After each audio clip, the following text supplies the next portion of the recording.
This episode of the CreaseCast is brought to you by Manscaped. For 20% off and free worldwide shipping, go to manscaped.com and use the code CREASE20. That's CREASE 20 at manscaped.com.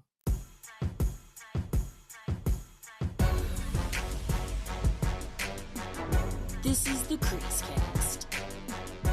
Hello, everybody, and welcome to the CreaseCast. Once again, this is a Monday show that is not going up on Monday. We're recording on a Tuesday. That's mostly due to me, mostly due to my poor scheduling. But actually, this week, I actually prepared a couple things. So we're actually looking like we might be a good, professional show this week. Shocking.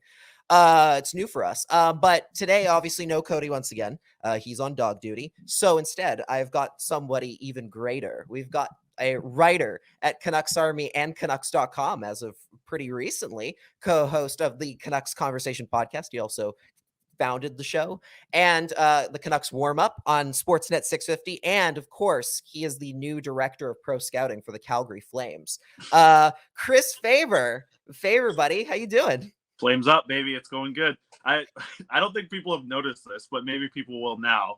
When people were like joking around that I got hired by the Flames, I changed my Twitter name to just a flame for a while. Like it was Chris Faber and then 3 flames, and nobody picked up on it. I was trying to screw with people, and nobody picked up on it. I think usually, because what do you usually have an emoji in there somewhere, right? Like I think it's like hang loose, fire, and microphone, and now it's just fire and microphone. There you go. I was trying to screw with people. You know what you needed to see what you needed to do is you needed the horse before the flame to be like blasty. Like you needed the blasty thing. That would have definitely cued a few people in. I didn't catch that either. You know what's crazy though is that you haven't been on the show in a very long time. Do you know off by heart what day? I'm sure you don't, but what day you came on the last time you were on this show? I would imagine that it was just before the pandemic, I believe. And it was you and I in the studio. You brought me pizza as well. You gave me Panago pizza. That's right. And it had a big Canucks logo on it. And I really appreciated the pizza. Yeah, that would have been pre-pandemic, right? Like I was BCIT Studios. Yeah, it was. So it was literally March 5th. I looked it up before the show. March 5th, literally days before the world came to a screeching halt. So I was telling Cody about it earlier. I'm like, and I was thinking, God, what global catastrophe are we talking before this time? Hopefully we're not resetting the timeline by having you on. And yeah, that's right. I brought pizza in because that was back when I was like, oh, I'm going to start bringing in guests in person. And we're going to make it a big thing where we get food for them and they have a good time. And then, oops, can't do that anymore. Oh, well, yeah, that went out the window very quick. I'm glad to hear that both of our podcasts have broken rules at BCIT about bringing pizza in, because Quads and I used to record in the downstairs studios there at BCIT and SZN. And we used to eat pizza in there all the time, and it was clearly no food near the studio, all that stuff. So, oh no, God, heaven forbid somebody's a slab of pizza touches a recording button or something. Oh, shut it down. Drinks, I totally understand. Food, come on, who cares? Unless you're bringing in pho, come on. The funny thing is, so Quads and I did a Patreon episode one time, and this was a horrible idea. But oh no, it was a really good idea if I would have been the one doing it, but instead I surprised Quads with 16 different bottles of pop, and we did a taste test for Quads. And for me, I probably would have had not half the bottle, but I would have drank a third of each of the bottle, get a good sip. Quads was taking bottle cap sips of each pop, and then he'd be and he doesn't even like pop that much, and I do, so I would have been the guy to do this. And so at the end, I ended up leaving that studio with 16 bottles of pop that were basically just opened, poured a little tiny sip out, and then came home and I'm I just have all this flat pop sitting in my car. And it was basically just the biggest waste of money ever. So that was a horrible idea, and that was a definite breach of what they expect at BCIT in the studio, because we had 16 bottles of pop, red Solo cups. It was a mess. You committed every foul in the book for a bit that wasn't even as good as you thought it was gonna be, and now God, that it's one of those ideas where you're like, oh, this is something I want to do, and then but you do it for your other co-host, and you're like, oh, maybe we should have flipped this around. Like Cody and I haven't gotten there many points, but yet, but like God, like there's some times where I'm like, God, I'm playing this game, I'm making this game up, and I'm like, oh, this would be way more fun for me. I would love to do this. Why am I doing like setting this up? I think you got to be a little more I think I've learned that at this point of being with Quads for so long on the same podcast is like, you got to be selfish sometimes, because now Quads is stealing all my prospect updates. He just copies them, adds some capitals, some emojis, and just tweets out my prospect updates. So he's obviously being selfish. So I think we might do the taste test for the pop in the future, but it will definitely be me because I will enjoy it. There you go. We do have one question from Cody about prospects and guys like that. And I was like, oh, and I was almost gonna, if it wasn't gonna tip who was coming on the show, I was gonna respond and be like, that sounds like more of a Quads question, frankly. Like, but and we'll get to prospect stuff in a bit here. But just starting with the fact of like, look, the Canucks are coming off a really good weekend. They beat Toronto 6-4. They beat the Islanders. We would, if we were doing the Infinity Gauntlet, which is something we normally just do when Cody's here, I would be obviously giving it to Thatcher Demko for the great weekend he had, and God, the saves he was making in the Toronto game were just unreal. JT Miller's obviously in there as well, but like overall, like you look at kind of like the last few games, Chris, and it's like everybody more or less has played pretty darn well lately. Like it's hard to pick out a guy other than maybe like Travis Hamonic, who had like the weird just pinch at the beginning of that Toronto game, but even he scored later in the game. It's hard to pick out any guys who've like done particularly badly over the last little stretch here. Yeah, and you know what? Like honestly, I think a lot of that comes from just getting offense from the defense. Like it takes a weight off of everybody. I think it was something like 14 points from defensemen over this past road trip here.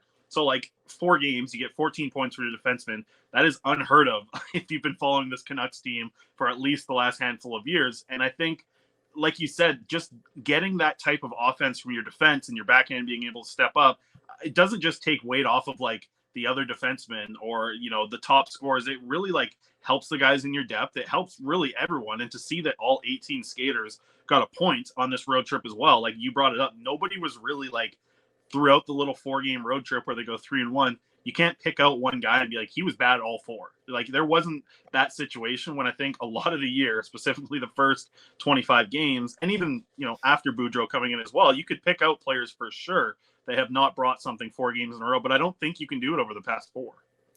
And yeah, that, like you said, it's a welcome change for this team, especially after the start of the year they had. It is really weird now where they're in a situation where you're looking at the standings again and you're like, oh, they're actually kind of in the playoff conversation. There's still a huge part of you that's like, but that's going to change, isn't it? And then you look at teams like Vegas, for example, who are like supposed to be just like, oh, they've got Jack Eichel now. They're just supposed to be dominating everybody, but no, they're still just kind of hovering. They're not doing particularly well. I think they got crushed like today or something. Like they didn't have a particularly good game today either. And the Oilers are obviously the Oilers and are going to keep doing their thing. So it's like, the closer we get to the end of the year, the more it seems plausible that they could actually make it in, which at the beginning of the year was kind of where some of us were. Like we were like, oh, wild card team, they could make it in. The Pacific's not particularly strong. But now you're looking at it like, oh God, but we saw those first 24. Are we sure this is a good idea? I guess what I'm asking here is like, where are you at in terms of like the playoff picture for them? And like, if like, in terms of how comfortable you'd be in a situation where the Canucks end up as like that 8th seed? Cause it's looking more and more like it might be a possibility. Yeah, and I look at 3 teams specifically in the Pacific with Vegas, Edmonton, and Vancouver, and the way that I think it's going to play out here is, you know, over these final 25 to 27, however many games you have left, depending on the 3 teams, I think one of them is going to get really hot. And honestly, I think it's Vegas. Vegas has one of the easiest schedules for the rest of the year, like matchups against Montreal, Phoenix, or Arizona, and just like some of the bottom feeders of the league. Arizona, if you look at it, I think they have the second easiest schedule for the remainder of the season, and that is a huge boost for them, because you mentioned it. They're the team that's kind of reeling. I don't know if they're reeling more than the Oilers, but out of those two teams, I would think that Vegas is going to be the one to turn it around. And then you look at the Canucks and Oilers kind of battling out for another spot, not for in the Pacific, because I do think that the Kings are going to hold. I think they've got a really good defense core that's playing really well this year. Big bounce back year from Drew Doughty in the way that he's actually playing this year, which is a little bit shocking if you've tracked the way that he's played over the past few. But I don't think anyone's catching Calgary. They're a strong team right now. I would think LA is going to keep their pace, and I don't think the Canucks can push enough to get into that third spot. And the wild card's going to be so wild, man. Like, not even to just say it because it's a wild card, but looking at the teams in the Central, like, they're playing really good. And there's a real possibility that 5 teams from the Central come in as playoff teams. Like, you know, Dallas is playing pretty good hockey right now. Minnesota is going to be interesting to watch them play out too. Vancouver just needs to be so good. Like, they need to be as good as they've been in the first handful of games with Bruce Boudreau, as they're going to have to be moving forward. And a lot of it's going to be told on this homestand, right? This 7-game homestand, the way that it sets up is like, it's exactly what you would like if you're trying to make decisions from a management position. You have 7 home games leading up to the trade deadline with your team sort of fighting for a playoff spot. But this next 7 games, like, you need at least 5 wins. Like, that's what you need. Any set of back-to-back losses on this homestand, the season's basically over. Like, it is going to be really interesting to see what happens in the next 2 weeks here. And the fact that, like, the homestand finishes the day before the trade deadline is going to make, like I said it on our podcast today, this is an exciting time for Canucks podcasts. Like, the next 2 weeks is giving us so much content to talk about.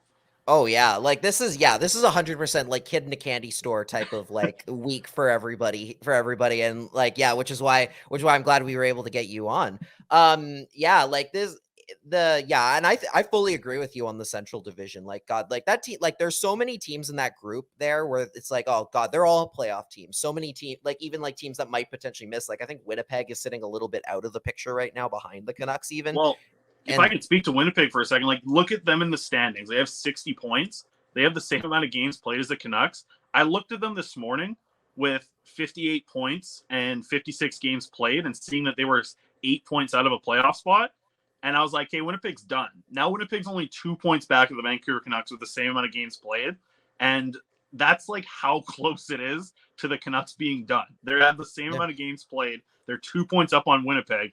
If Winnipeg jumps you, like that's another team that you're going to have to jump against. So this is such a tough road for the Canucks to get in.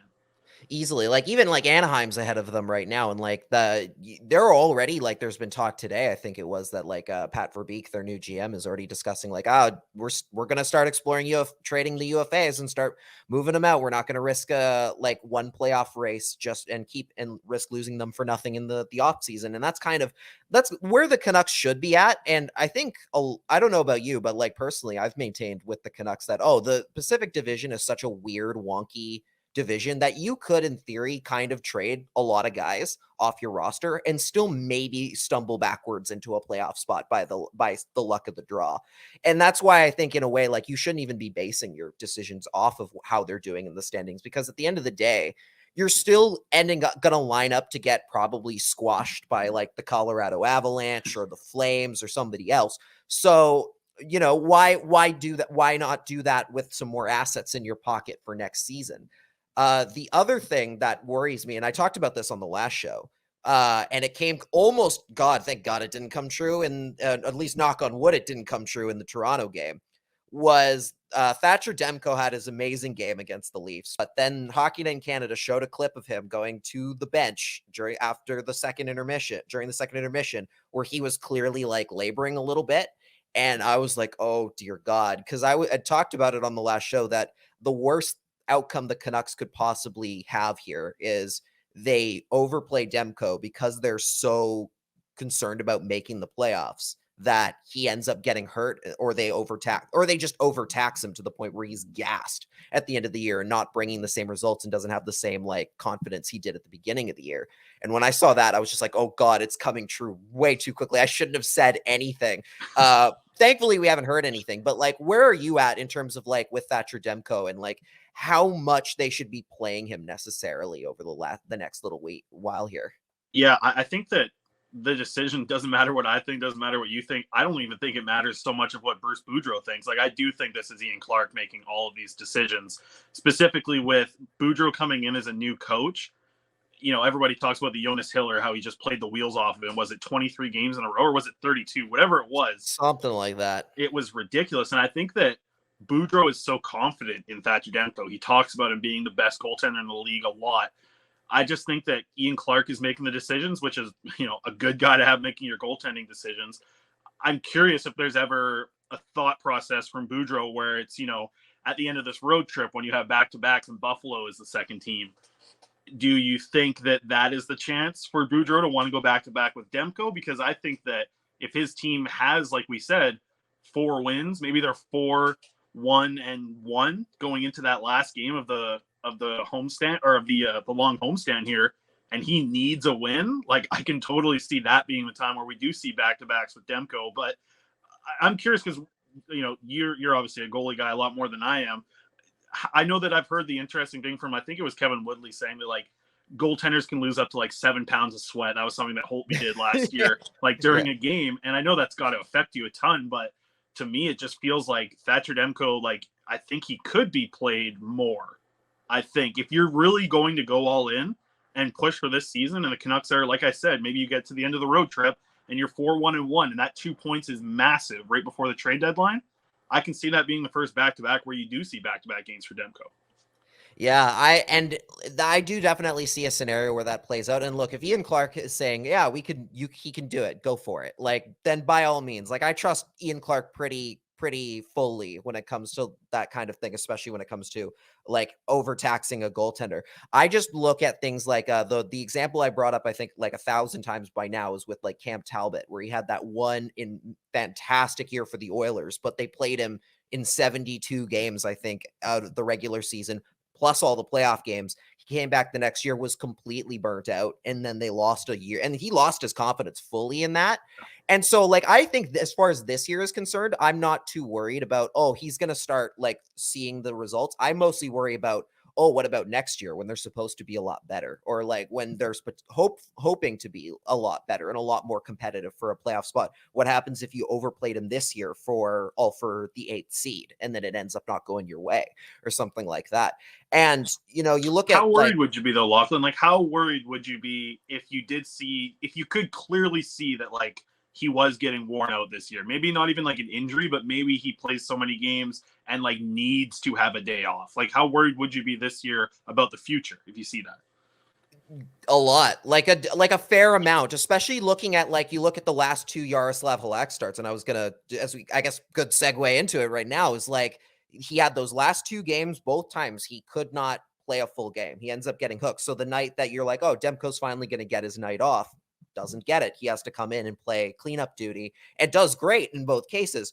But I'm just like, God, you can't, you're at a point now with your backups where you can't even trust them, or at least you can't trust Jaro Halak anyway, to get your star goalie a night off. What is that going to mean if you have to play, if you go into it like, well, we're playing Demko 25 straight games to end the year, hope it goes well, and then God, like, you know, it's just thinking about that stuff. And you had an article come out pretty recently talking about like what the deal is with Halak at this point and leading into the trade deadline.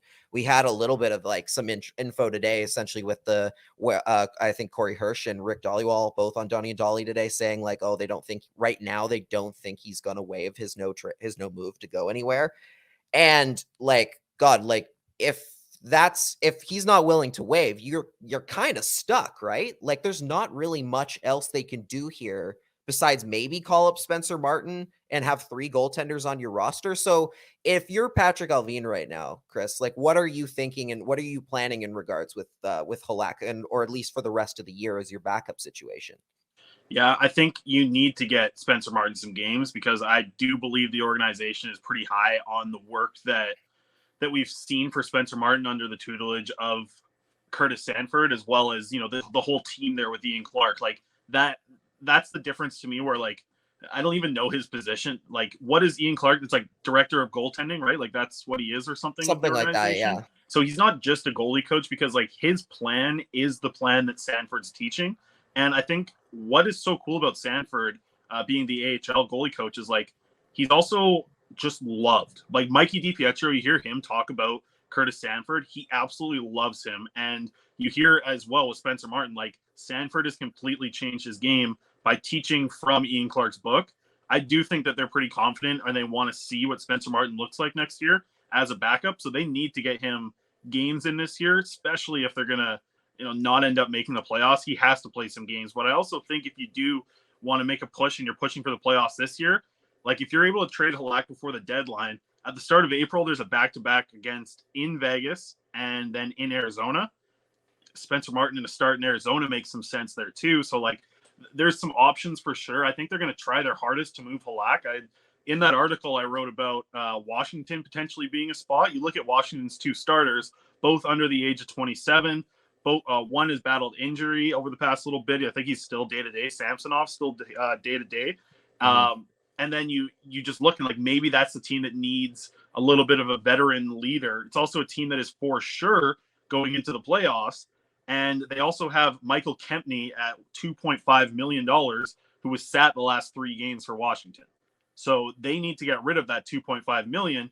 If the Canucks were to eat half of Halak's salary this year and send him that way, they can take the $1.5 million bonus on their cap next year. It's still saving them money because the 2.5 coming back with Kempney, the Canucks can just eat this year. That's fine. They have space to eat cap this year, but they can't eat the Halak deal this year because they're in LTI. That's kind of the deal about the bonus and why it needs to carry over into next year is that because they're in LTI, they can't access that money to pay it onto the bonus this year. That's at least what I understand of it. I also think that nobody knows what's going on with like God.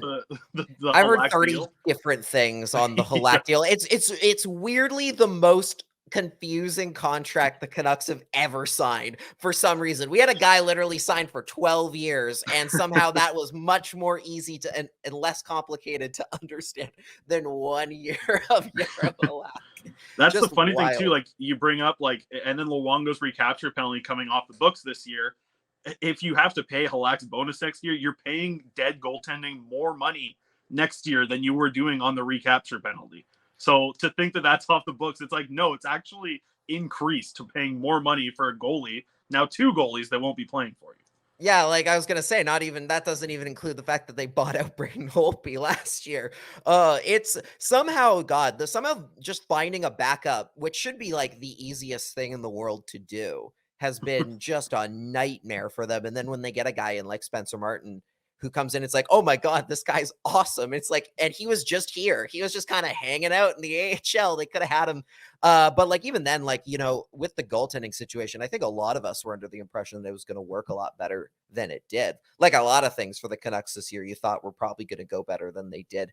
With Halak in particular, it's just one of those things like, God, you're like, God, it's like they probably should have played him more. Like they probably should have played him more. And that's kind of why he ran into an issue where it's like, well, this is a guy who's used to kind of being a bit of a workhorse, and suddenly you're only starting him once every 3 weeks.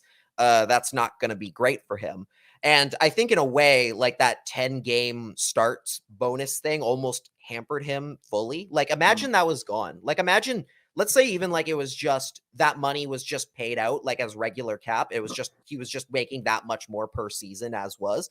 I feel like they would have started him a lot more. And it was literally just that bonus aspect that kind of threw his season into into a blender a little bit. Yeah, no, exactly. And like I think of like the time where Demko and Halak both had COVID, like that would have been a perfect opportunity for Halak to get a run of games, maybe find a groove, and then obviously they wouldn't have worried about the 10 starts at that point. Not like they really did, I don't think, throughout the season. I think it was pretty obvious he was going to get 10 starts. They weren't going to Cam Talbot Demko like you mentioned with the 72. Yeah. So I don't think that was ever the problem. And I think that it is too bad. I really think that though we got to see Spencer Martin have that great stretch and, put a lot of excitement into the guy that, like, honestly, and Cody was doing this with me at the start of the year, we're dumping on, like, why the hell is Spencer Martin getting starts over Seelog and DiPietro? And then it turns out, like, oh, they know what they're talking about. Me and Cody are idiots. So, like, that was kind of, it would have been a great time right there for Halak. So just unfortunately, like, a series of unfortunate events, honestly, for Halak this year. And it's not like he's done any favors for himself, because when he has had these past 2 opportunities, he's been horrendous. And I think the defense is to blame for some of it, but a lot of it is on Halak too. Like, I don't know, like even like at the start of the year, I remember watching Mikey DiPietro in prospects camp and preseason games. I'm like, look at him move. Like, Mikey looks so much better than Halak. And then I'd see Halak go in net, and I'm like, okay, he's small. He doesn't cover up a lot of the net. Like, you really worried me all year long. And I thought he had a couple good starts off the top, but things have really fallen off here. You hope that a team is willing to take, like, I don't even worry about the return. Like, the return is nothing. The return is getting off the books for that 1.5 next year. Oh yeah. Like I wrote a Halak article, I think last month, where basically the same thing, where I was like, God, look, you take, if you go to Vegas, who has, I think Robin Leonard's gotten a little better in the last little while, but even he was struggling for a great deal of time. I'm like, God, if they give you Laurent Brossoit and that's it, you're like, fine, we'll take it. Like, he's only on 1 year. He already, actually, it was like 2-year deal, but you could still just send him down if you wanted to. Like, it's like, okay, just take this guy who's cheaper and see how he does and hope it goes well for you, just to get out from under the Halak contract before it's too late. Like Edmonton, obviously same deal. Like, you're just like, just give us a pick back. I don't care what it is. Please, no long-term money. That's fine. We don't care what it is. Just give us something. Support for the CreaseCast is brought to you by Manscaped, who is the best in men's below-the-waist grooming. Manscaped offers precision-engineered tools for your family jewels. Manscaped recently launched the Ultimate Men's Hygiene Bundle, the Performance Package. Join over 4 million men worldwide who trust Manscaped with this exclusive offer for you, CreaseCast listeners. 20% off and free worldwide shipping with the code CREASE20 at manscaped.com. If my math is correct, that's about 8 million balls. I am somebody who is going to school right now for media and broadcast training, and that includes looking your best, particularly up here in the face and shoulder area. But at the end of the day, personal hygiene goes far beyond just that, and Manscaped is really going to help with that. Manscaped's Performance Package 4.0 comes with not only the Lawnmower 4.0 trimmer, their Crop Preserver ball deodorant, Crop Reviver toner, Performance Boxer briefs, and a travel bag to hold your goodies. It also comes with this lovely Weed Whacker ear, hair, and nose trimmer, which is great for things like being on camera. The Weed Whacker is also waterproof and provides proprietary skin-safe technology, which can help reduce nicks, snags, and tugs in those delicate nose holes. It's time to take care of yourself, so go to manscaped.com and get 20% off and free shipping with the code CREASE20. That's CREASE20 for 20% off and free shipping at manscaped.com. Unlock your confidence and always use the right tools for the job with Manscaped. And coming up on with the trade deadline coming up and everything, I mean, there's been a lot of talk. I'll move us away from goalies here a little bit, because I know how much you hate talking about goalies. We'll talk a little bit about Brock Boeser and JT Miller, because God, I'll say personally, every time I hear Brock Boeser's on the market, I'm like, why? In what possible way is this a good idea? And I get why people are looking at this as oh, this might be your ticket to kind of fixing some things on the blue line, that kind of thing. But I don't know, personally, and I know he's got a big qualifying offer coming up. I don't know if there's a world I look at where I'm like, oh, I would 100% keep JT Miller over Brock Boeser, even though Miller's the better player right now. I just look at how much he's going to cost long term, how much older he is, and how I still I'll ask you if you think Brock Boeser's got a lot more to give, if there's still a lot more for him development wise. I just is there a scenario that you see where keeping JT Miller and moving on from a guy like Boeser makes a lot of sense? Yeah, I look at it as almost like a package deal of, you either need to commit to JT Miller being your 1C and that not being Pettersson anymore, and you need to either choose Miller or Horvat and Boeser. If you're moving Boeser, wow, I think you need to move Horvat too. Then you're really going to try and get different roster players that make sense to build around JT Miller and Elias Pettersson being your top two centers. That's the world where you keep JT Miller. I don't know if that's the best world, but I also think that I do find it, and Quads mentioned this, and I think he wrote about it today at Canucks Army, but I do think that JT Miller may have played himself out of being able to be traded for. No team is willing right now to give you back the return that you would expect for a player who's playing as good as he is on a team that isn't, a top 15 team in the league. Like, JT Miller is an excellent player no matter what team he's on. He's a first-line caliber player, and if he's playing center, he's even more valuable, which he's kind of done this year for like the first time full time. And I know he was taking faceoffs before when he was on the lotto line, but he was in the defensive zone. He was playing like a winger. Like Pettersson was always the center. He was the down low guy closest to the net in the defensive zone.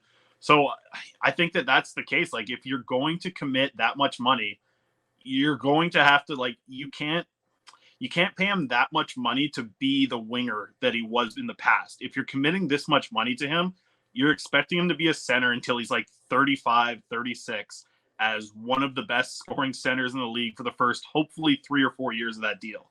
And then it's like you deal with the last, 2 to 3 more years on top of that contract, depending on how long they sign him. And I think I think I saw today, did Sat have a tweet, or Sat mentioned something about 7.75? Yes, and he did. If you can get there for sure, then I think there is an opportunity to go with Miller. But to me, the other thing about this is no matter which one you're trading, whether it be Boeser or Miller, the piece that needs to come back is a right shot guy who's going to play with Quinn Hughes for the next 5 to 6 years. Basically, the remainder of Quinn Hughes' contract, you need to find that guy. And Colorado has some options. Like, there are some good options on Colorado. There's some good options, obviously, with Schneider over there in New York. There's some options with the LA Kings. Like, there are a lot of options for you to find right Ds that you would hope can fill that spot. But it's not like there's one guy that sticks out that a team is willing to do a similar thing to Ryan Johansson for Seth Jones. Like, nobody's trading Brock Boeser for a top right D that 100% is going to be Quinn Hughes' partner. Unfortunately, Boeser's value just isn't that high. And I think you're still taking a swing on whatever player you get with Brock Boeser in a trade, and hopefully get some draft picks back to maybe back up that swing with, another swing in the draft. I just think it's really tough either way, because JT Miller has played so good that I think his value is so high, it's almost impossible for a team to fulfill it. And for Brock Boeser, I don't worry so much about the qualifying offer, because I think he's signing for lower than that anyways on an actual contract. Like, I don't know if anyone believes or thinks that a QO means that's how much their minimum contract is. That's not it. That's if they sign a 1-year deal at 7.5. He can sign for 5.75 over 5 years. And I think Boeser does really want to stay here and play.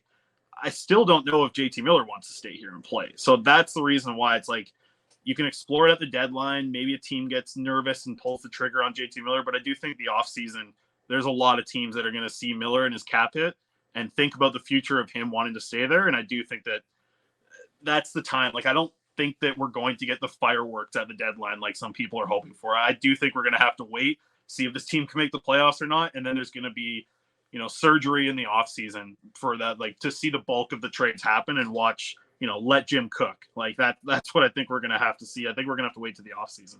Yeah, I think, and I've said a couple times on this show that I think the only way a JT Miller trade really does get done at this point, and why in a way I almost think it still could very well happen with JT, is that the Canucks are in no position where they absolutely 100% have to move him.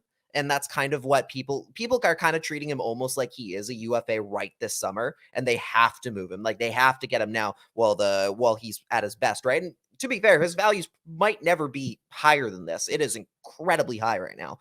But at the same time, they can afford to wait until, say, the 11th hour of the trade deadline, when some team, and the team that I'm looking at squarely is the Rangers, go and their very reactive ownership guy going, here is everything and the kitchen sink for JT Miller. Here you go. Like, that is and that's because they can afford to do that. They can 100% wait until someone just blows them away with the craziest offer of all time. But even then, it's kind of a case of, what do you do? Like, and I think I talked about this on your show about, like, if you're like the Canucks locker room and they trade JT Miller, but it's for guys who are like futures or prospects, right? It's still like, well, hey, why did you trade away our best player in the middle of, while we're still fighting for a playoff spot? Why did you get rid of him for this other guy who's not going to help us right now? And that sometimes is going to rub your players the wrong way. So you got to think about that too.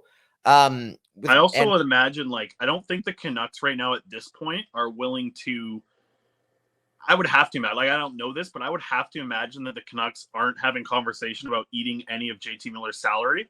No. I think that during the final week of the deadline, they're going to be like, hey, we haven't gotten that Godfather offer that we want. Maybe this is when we start to talk about, if you eat $750,000, not that much, but if you do end up trading him to the Colorado Avalanche, they basically just replace Nazem Kadri's contract, who they're not going to be able to sign next year. God, no. But you replace that $4.5 million with maybe $4.5 million on JT Miller, and it's like that. Like, does that not feel like things that teams that win Stanley Cups do, where it's like, we can't afford this guy, let's just slot this next guy in who's maybe even better. Like, that is like a Stanley Cup contender move to do something like that. That's how JT ended up on the Canucks in the first place, is there were just guys in the Tampa Bay Lightning, and they had already ready to go for cheaper, and they had JT Miller sitting on their third line because they could just afford to do that. Like, insane. Like, yeah, that's a total Stanley Cup move. Like, God, and I'm just thinking about, like, you mentioned Colorado. I'm just like, oh my God, the absolute juggernaut Colorado Avalanche just having, we've got McKinnon, we've got Kadri, we've got JT Miller, we have like 3 of the top 15 scorers in the league, like, and on the same team. Yeah, like playing center down there 1, 2, 3 depth. Like, but they need to win. Like, I think that we obviously have seen Joe Sakic make like the massive haul that he got, obviously, for Duchesne, and other trades that he's made have done really good. I think he knows that, like, it is a huge letdown if Colorado doesn't win a Stanley Cup this year. They are one of the best rosters in the NHL. Like, maybe their goaltending needs like a little bit more hype to it. Like, the fact that Tampa Bay has a Vasilevsky makes them be probably, again, like one of the top teams going into the playoffs. But I think that this might be the time where it is an area where they can move some prospects. Like, I know they want Newhook to like come over and be the top 6 guy next year, but if the Canucks get a package of like Alex Newhook, and then they have 2 right shot defensemen, Colorado does, that I really like. Drew Hellison has been, he played for the World Junior team for USA last year. He also played for them at the Olympics this year for USA. He's like 6'3" right shot defenseman, Boston College guy, like a perfect guy that you would think can translate to being Quinn Hughes' partner down the road. And then they have a guy in the AHL, Justin Barron, 6'2" right shot guy. They really like him as well, putting up good numbers in the AHL for a right shot guy. Like, they have pieces that can make a deal happen. They can throw draft picks into that. It'd be Newhook, one of those right D, and then a draft pick. Like, that feels like a good deal for JT Miller moving forward. And then I just think that the last week, like, I'm predicting the future here, that is going to be the conversation, that the Canucks are willing to retain some of the money on JT Miller, because that might be the thing that puts you over the edge to get that Godfather offer. And maybe you're only taking $1 million on the cap next year, even $2 million on the cap next year, to really get the exact deal that you want for JT Miller. I think it makes sense in the end. Yeah, I would fully agree with you on that. And like, one of the things that's been so refreshing to see, like, coming around, like with like the Saturday headlines, whenever they talk about the Canucks these days, it's like, oh, they're gathering all their intel, they're taking their time. And even like sometimes when I've seen things like where it's like, oh, they're not shopping JT Miller at all, like they're not doing anything like that, like part of me is like, oh, they're finally we have a management group that's playing the game a little bit, where they're like, actually, like, when they say that, they're being a little bit more coy than that. Like, they're just being like, yeah, we don't really think we're going to move him, like, to get people desperate, right? Whereas with the last regime, we won't talk too much about them because why? But like, there were definitely a lot of times where we're like, oh, they're just telling you straight up what they're doing. Like, it reminds me of like when I was a kid. So I have a brother that's like 1 year younger than me, like a year and a half younger than me. And I convinced him when we were very young that loonies were worth more than toonies because there was more gold in a loonie. And he didn't think about it. He just quickly was like, yeah, that makes sense. There's more gold in the loonie. There's more silver in the toonie. The loonie's worth more. So I would always trade him my loonies for his toonies. And like, for a lot of the time, that's what it felt like. Like, that's what it felt like to be a Canucks fan, was like your loonies were being traded for toonies. And like, it didn't feel like a lot of wins were happening. This is the time where it's like, no, trade the toonie that you have for 2 loonies. Like, get the actual value back for what JT Miller and how good he is. Like, this is the opportunity that Canucks have here with this potentially best asset at the trade deadline. Like, his value is not that different from Jakob Chychrun, who is going to get a massive return because of how many years he is at so cheap on his contract. But JT Miller, I think, is not that much lower than what Chychrun's going to go for.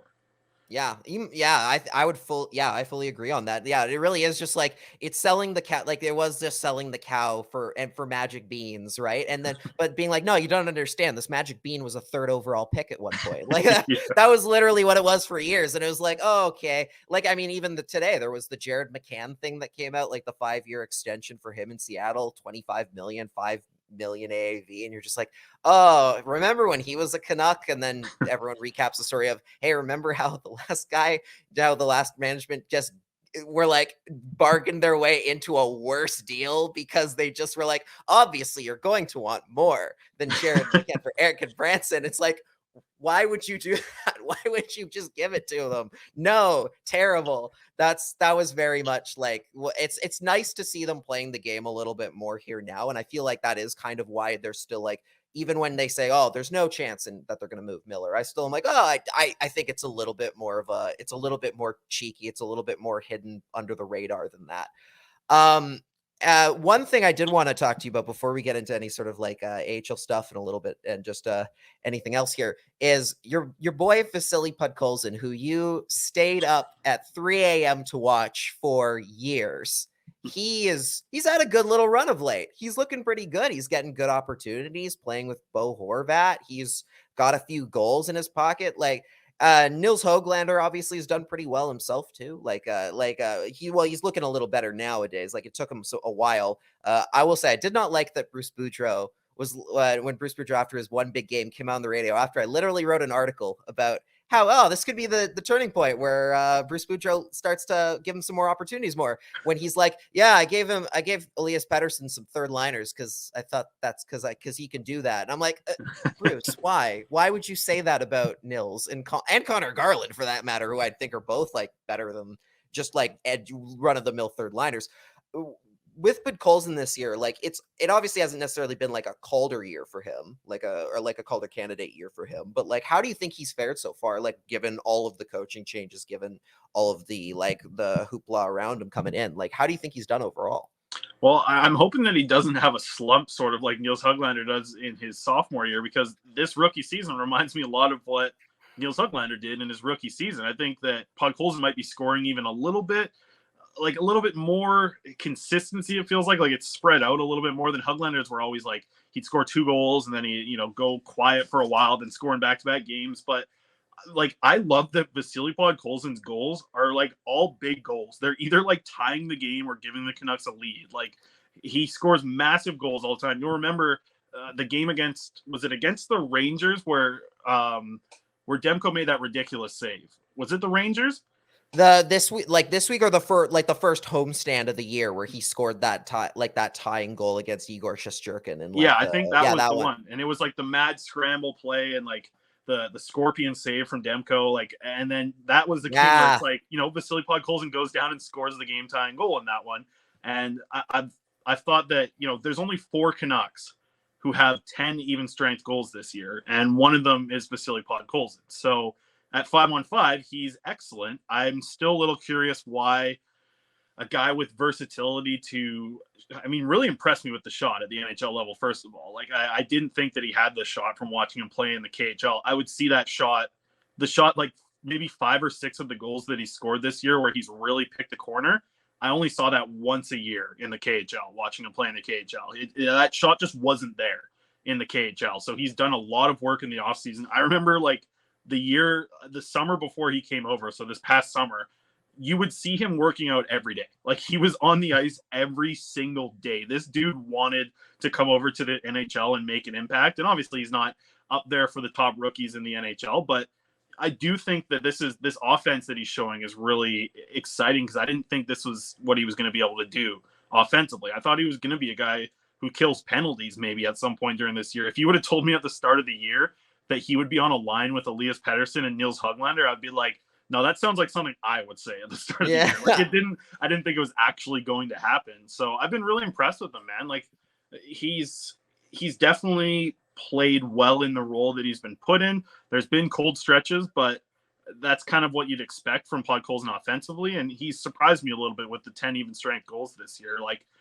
he doesn't have anything on the power play, right? I'd like to see him get anywhere on the power play, mostly net front, because that's a spot where he's played a lot of. He did that for Russia. He did that in the KHL at times. Like, he can be a net front guy who has a lot more versatile skill set compared to a guy like Alex Chiasson, who, yes, is big and stands still and is right-handed, but like Podkolzin can move around. He can contribute in a cycle. He can move down low like we see Brock Boeser do, of recent late when he's been on as the net front guy. He'll rotate down and be another passing option. Like, that's what Podkolzin can do. Chiasson just can't do that. Like, he doesn't have the hands to be able to contribute in a passing play unless it's like Pettersson putting it onto a stick and into the back of the net. Like, I think that there is still more to see from Podkolzin, but seeing 10 even strength goals at the start of the year, I mean, at this point in the year, it reminds me a lot of Höglander, because I think, 56 games last year? We're at that point right now, and they both had 10 even strength goals. Like, it reminds me a lot of what we saw last year with Höglander. Yeah, and I think a lot of this year, like you mentioned, you want to see more, like you almost want to see more opportunities for them. Like, the one that I've been harping on for ages is give these guys some penalty kill time. Like, they're both decent. Like, Höglander, I want to throw into this conversation too, of like, they're both really decent in their own end of the ice, and they're both like I know Boudreau's kind of given Höglander a tough time about his defensive game, and like mentioned a couple times that he was like straight up was like, oh, he needs to play if he wants to be a good scorer in this league, he's got to play a 200-foot game. I'm like, what? Like, he always he does that though. What are you talking about? Like, and definitely, like, he's got room for improvement. But I look at both those guys as like, God, if you want a young guy to show his worth a little bit more, and you want to give him a chance, like, why not put them on the power play that's already dead last? Yeah. Give them a try, see what they can do, especially like Podkolzin, who's a guy who's really good at disrupting, like, along the boards and everything. Like, he attacks the puck carrier really well. And like, some of the ways he's able to break up passes and everything is really, really good. And he's really smart about it too. So I'm surprised they just haven't gotten those chances yet. I mean, I did a lot of like, just like obviously you don't have natural stat trick for the KHL, so it's a little harder to find advanced stats. But I remember picking out 25 players and calculating their goals against per 60. And Vasily Podkolzin was the number one in the KHL. And I just picked like players around the league that were playing a lot of games. Like, I just picked random players from each team, and it's not like I'm sorry, I don't have time to do all 400 players in the KHL. I just picked 25, and Podkolzin happened to be number one in goals against per 60. Like, this is a guy who does know a lot about being a good defensive player. I don't want to say I'm shocked because he's a rookie, but if he's not playing penalty kill next year, then I'll be shocked. Like, he needs to be on the PK. He's fearless to block shots. I don't know how many GIFs I have on this computer saved of just him blocking shots. Like, I literally have a folder of Vasily Podkolzin block shots. He's absolutely fearless, and it would, like, he'd block a shot, it would drop him, and then he'd like limp for like 2 seconds, and then it was just like, I don't know, it was almost like Deadpool, like re-healing himself real quick, and then it'd be like, then he'd be right back into it, and like, nothing could like hurt this guy. Like, I couldn't believe some of the things that happened to Vasily Podkolzin in the KHL, where he would just like, he'd go down the hall, and then like, I don't know what he did, like what he would do, then he just came right back out. And it was like, there was the only time that like he got really hammered, he got hit in the head, like, and then he skates off the ice like on his own, like pushing people away from him. Like, this guy's a machine. I think he's a great shot blocker, and I think he needs to be on the penalty kill pretty soon here. Yeah. Again, like, they're last place. What's the worst he could possibly do? Like, exactly. How could he make it any worse than it already is? You might as well just go, all right, here's 5 random guys. How possibly bad could it go? So, like, yeah, Podkolzin should be getting those opportunities. I mean, he's getting more at 5v5, which is nice to see. But I don't think Höglander's going to get it, though. I don't think Bruce wants I think that I don't know. He mentions it so much about Garland and Höglander that they're small, right? Like, he brings it up a lot about those players, and maybe that's just like the old school, like the old school hockey mind of thinking of it.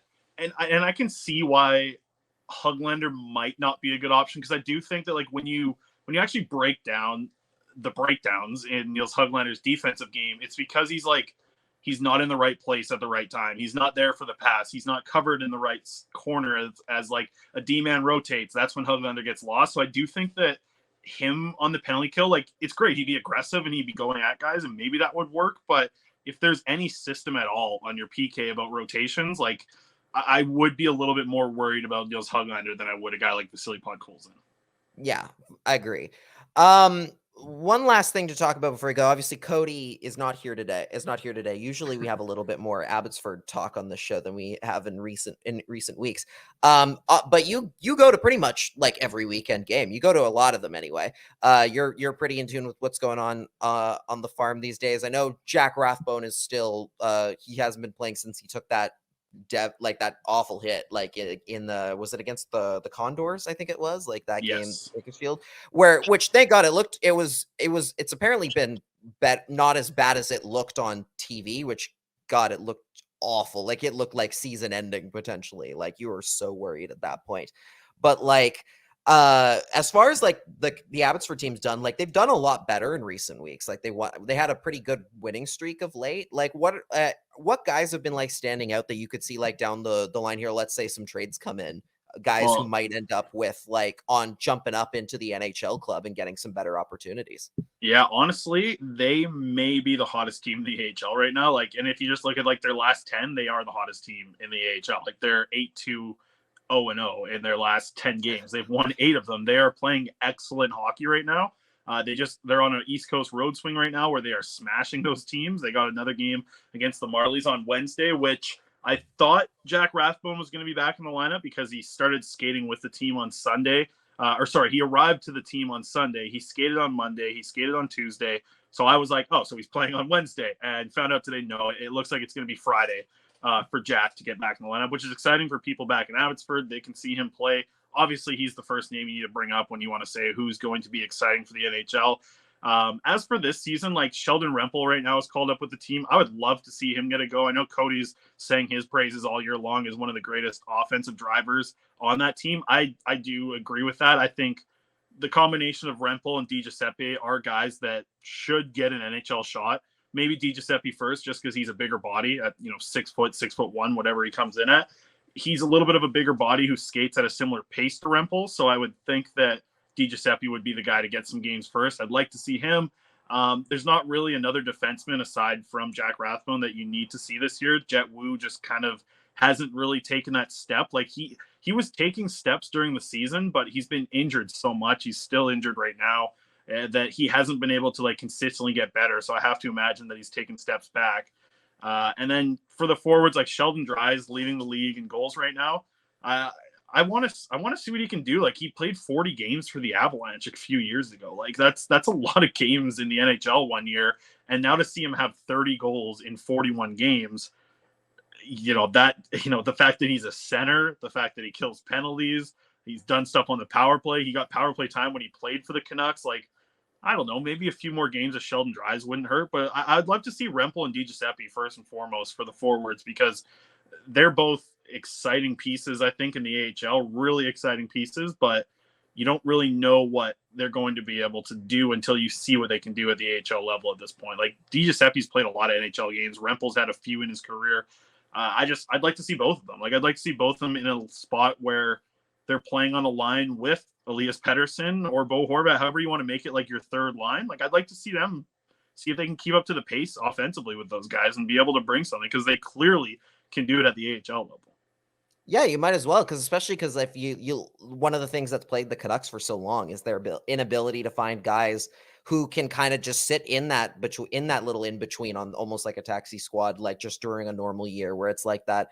Like the Canucks, whenever they whenever injuries happen, and they happen to the Canucks pretty frequently as they do for all teams, it never seems like they have anybody who's ready to come up, and it always is like, well, that's the season, guys. Oh well.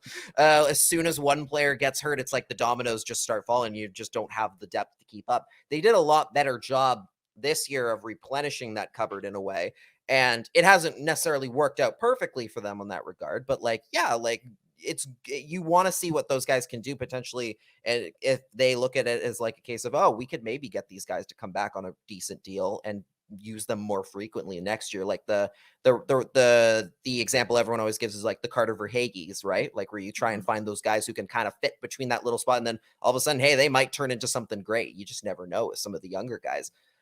Cody did want me to ask you about prospects really quickly as well before we go. Who are the biggest risers and biggest fallers in the Canucks prospect pipeline is a question Cody wanted to ask. So I asked you that. Oh man, I just I think I have it on my phone. I'm about to release my top 10 Oh, rankings on CanucksArmy.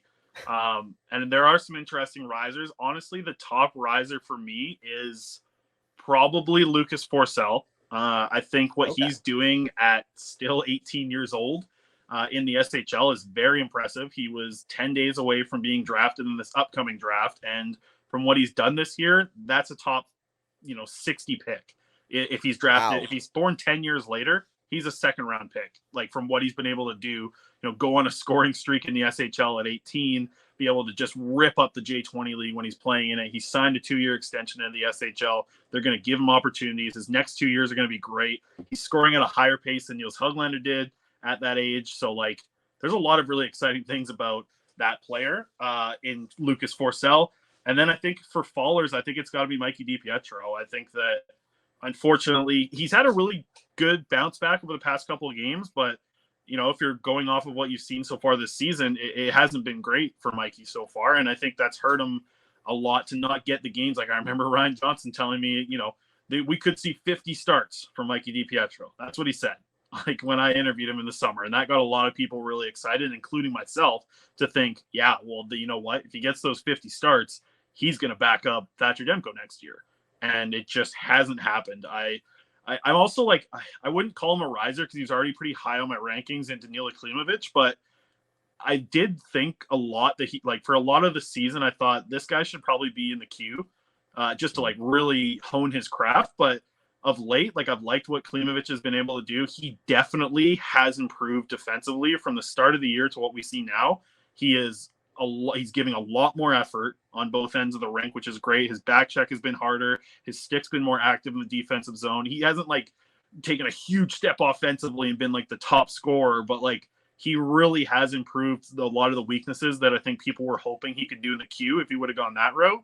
But I think for an 18-year-old to come in and fit in at the AHL and not look out of place that much and, scored 2 goals in his first 2 AHL games, like I think that it has been a good spot for him, and it's kind of like secured him in my eyes as like the second best prospect for the Canucks right now. As like after Jack Rathbone, I think Danila Klimovich comes in at number 2 now.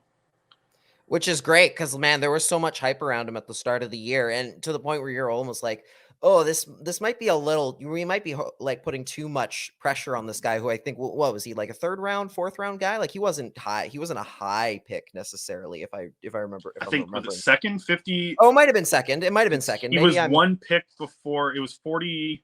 He was one pick after Scotty Morrow, who was definitely a 2nd round pick. Because that's who a lot of people wanted was the right D, Scotty Morrow.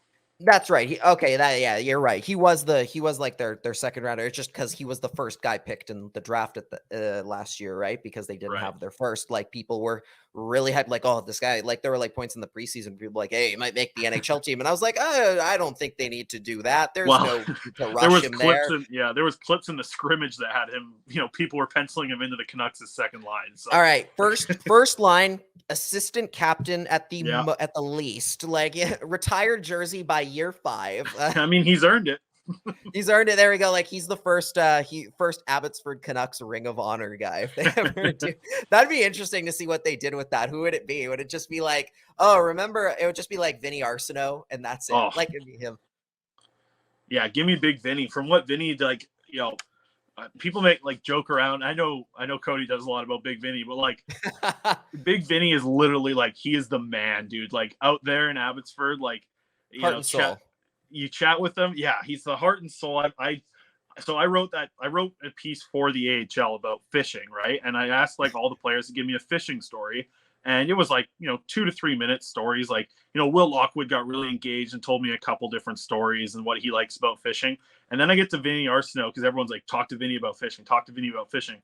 And we talked for like, I still have like the recording. It's about 18 minutes of him like explaining lobster fishing to me and like how it's basically, he's like, everything you see on the Deadliest Catch. It's like, that's it. And then he's like, and those Nova Scotia, like, because he's from Quebec. So he's like, those Nova Scotia, those New Brunswick lobsters, they're all crap. They all eat crap from the bottom of the ocean. He's like, our lobsters in Quebec, they're good. They're from the sand. They eat good food. They're way better lobster tasting meat. And like, oh man, I don't know. Maybe I should release that one day on like our Patreon account. If anybody wants to hear the 18-minute rant pretty much. Like I asked maybe 3 questions in these 18 minutes for Vinny Arsenault to go off about lobster fishing.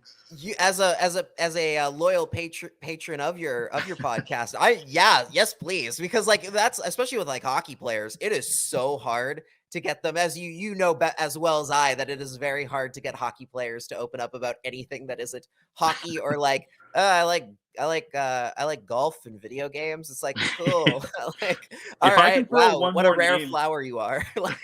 If I can throw one more name in from the AHL that I don't think you keep an eye on like for next year, because he's only on an AHL contract, but Chase Waters has really looked like a player that like maybe can be a fourth line. Like if you look at like how Jay Beagle progressed into the NHL, like very similar feel to Chase Waters. Like I get a very similar feel to like this kid came in, he was a 3-year captain in the WHL.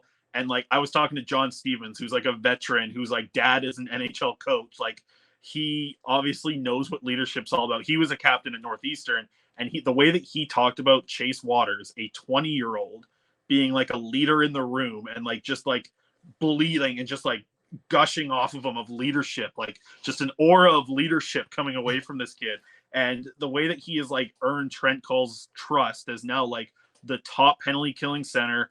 Like, listen, he's not going to come into the NHL and score 25 goals, but I think this is a guy who is going to earn an NHL contract, and I think he might be the best signing that this Abbotsford Canucks team made in the offseason. Like, it's great to sign Dries and Nick Patan and these guys, but I do think that Chase Waters might have, like, the most NHL upside of the players that the Abbotsford Canucks signed this year. I think he's an excellent addition to this group, and I think he's going to be a guy who might be able to just like from pure work ethic get himself to the NHL. Yeah, that would be fantastic, especially considering you look at their track record, the track record of the Canucks since like they started the Utica Comets. Like it's kind of slim pickings for how many guys have actually like graduated out of that system that weren't already like a blue chip prospect, right? It's a little concerning. So if like the first year in, you get a guy like Chase Waters who ends up with an NHL contract, suddenly already like the improvement you're looking at in your development system is great. Like I saw somebody comment the other day, they're like, I forget exactly what this is in relation to, but somebody was like, the Canucks need to buy an ECHL team because they need more depth guys and they need to do more development. And I was just kind of thinking, I was almost going to comment, I was going to be like, or it just means they had to start taking care of the AHL team they already had. Like it was like they've gotten like it's clearly improved. Like in the 1 year that they've been in Abbotsford, it's a wonder that it took this long for them to get here. But yeah, it's looking a lot better in that regard. Chris, we have taken up enough of your time as it is, buddy. I appreciate you coming on. It's again, it is shocking that it's been this long since I've had you on. Hopefully we can get you on more frequently than once every 2 years. We're going to, I promise you that. I promise you it'll be at least like once annually at the very least.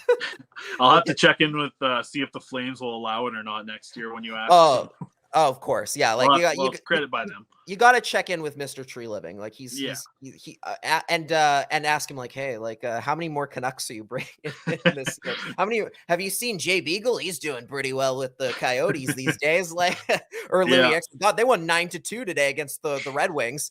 In case somebody has never heard of you, on the very rare chance, where can they find your work? Yeah, well, first of all, before I do that, you need to apologize to Quads because I got 2 articles due. It's 8:46, and it's going to be a late night for Quads editing. So you need to apologize for him.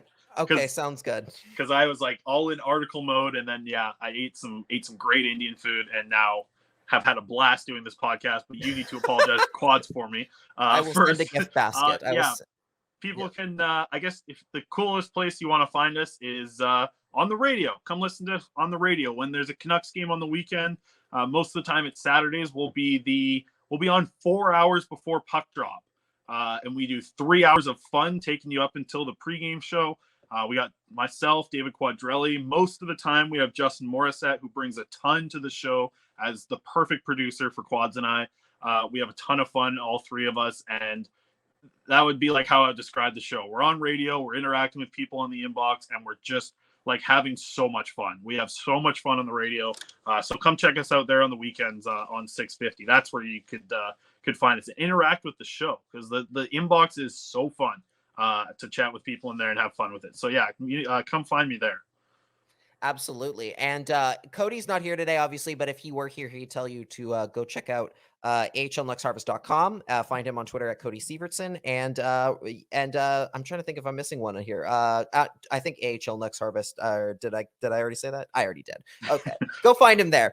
You can also, and then as for me, I and Chris as well, you can find both of our writing work at Canucks Army. We post pretty frequently there when we're not making Quad stay up past like midnight. That is more me than him, and I'm sorry, buddy. I'm sorry. I am a slow typer. I'm a slow typer. What I make up for, what I lack in speed, I make up for in quality, I hope. And you can go check out, if you enjoyed the show, you can make sure to go check us out on YouTube, leave a review on Apple Podcasts. I know Chris has left us a review on Apple Podcasts before, and as well as on Spotify. Hit subscribe on our YouTube channel, hit the bell to get notifications whenever we do a new episode. You can also find us on patreon.com/CreaseCast, $1 and $5 tiers for a little bit of bonus content each and every week, including getting to find out when Chris was coming on, because we dropped that for the guests as well. We dropped that early. With that, thank you guys so much for listening. We'll be back with another good show on Friday. Until then, take care, everybody. Bye.